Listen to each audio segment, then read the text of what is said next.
இன்னும் சற்று நேரத்தில் இபிஎஸ்ஐ சந்திக்கிறார் பாஜக மாநில தலைவர் நயினா நாகேந்திரன். அவர் சந்திப்பது ஏன் என்ற கேள்வி எழுந்திருக்கிறது.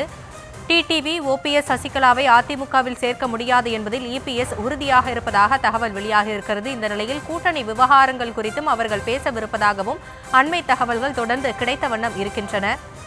இதுகுறித்த விவரங்களோடு இணைகிறார் எமது செய்தியாளர் சிலம்பரசன். இன்னும் சற்று நேரத்தில் அவர்கள் சந்திக்கவிருக்கிறார்கள். இதில் என்னென்ன விஷயங்கள் எல்லாம் பேசப்படுகிறது? இதில் கூட்டணி விவகாரங்கள் குறித்து பேசப்படும் போது டிடிவி ஓபிஎஸ் அவர்களுடைய இணைப்பு குறித்து பேசப்பட வாய்ப்பு இருக்கிறதா? விவரங்கள் என்ன? நிச்சயமாக பாஜக மாநில தலைவர் நயினார் நாகேந்திரன் அதிமுக பொதுச் செயலாளர் எடப்பாடி பழனிசாமியை சந்திக்க இருப்பது அரசியல் முக்கியத்துவம் வாய்ந்ததாக பார்க்கப்படுகிறது.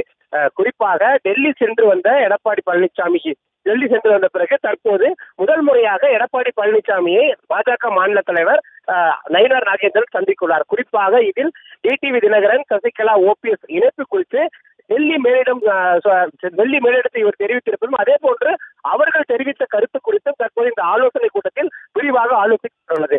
குறிப்பாக ஓபிஎஸ் அதே போன்று சசிகலா, டிடிவி தினகரன் ஆகியோரை கட்சிக்குள் அதிமுக என்ற கட்சிக்குள் இணைத்தால் பல்வேறு அதிகார மையங்கள் உருவாகும். இதன் காரணமாக தலைமைக்கு பிரச்சனை ஏற்படும். அது மட்டுமல்லாது அந்தந்த பகுதியில் ஒரு குழு அரசியலாக உருவாகி கட்சிக்கு பல்வேறு குழப்பங்களை ஏற்படும். அதற்காக அவர்களை அதிமுகவுக்குள் கொண்டு வரக்கூடாது என்பதில் எடப்பாடி பழனிசாமி மிகவும் திட்டவட்டமாக இருக்கிறார். குறிப்பாக தேசிய ஜனநாயக கூட்டணிக்குள் டிடிவி தினகரனை கொண்டு வருவதற்கு எடப்பாடி பழனிசாமி சம்மதம் தெரிவித்ததாகவே கூறப்படுகிறது. ஏனென்றால் டிடிவி தினகரன் தனியாக அம்மா மக்கள் முன்னேற்ற கழகம் என்கிற ஒரு கட்சியை வைத்துள்ளார். அதனால் தன்னுடைய கட்சிகளை அதிமுகவில் சேர்க்காமல் தேசிய ஜனநாயக கூட்டணியில் டிடிவி தினகரனை சேர்த்துக் கொண்டால் தென் மாவட்டங்களில் தங்களுக்கு வாக்கு வந்து சேரும். அதே போன்று தங்களுக்கு அந்த அதிமுகவில் சேர்க்காதால் தங்களுக்கு எந்த ஒரு பாதிப்பும் வராது என்ற கருத்தின் அடிப்படையில் இந்த முடிவை எடப்பாடி பழனிசாமி எடுத்திருப்பதாக கூறப்படுகிறது. குறிப்பாக இது தொடர்பாக தான் டெல்லியில் எடப்பாடி பழனிசாமி உள்துறை அமைச்சர் அமித்ஷாவை சந்தித்த பொழுதும் விரிவாக எடுத்துரைத்தார். அதன் அடிப்படையிலேயே இந்த ஆலோசனை கூட்டமானது நயினார் நாகேந்திரன் நடைபெற உள்ளது.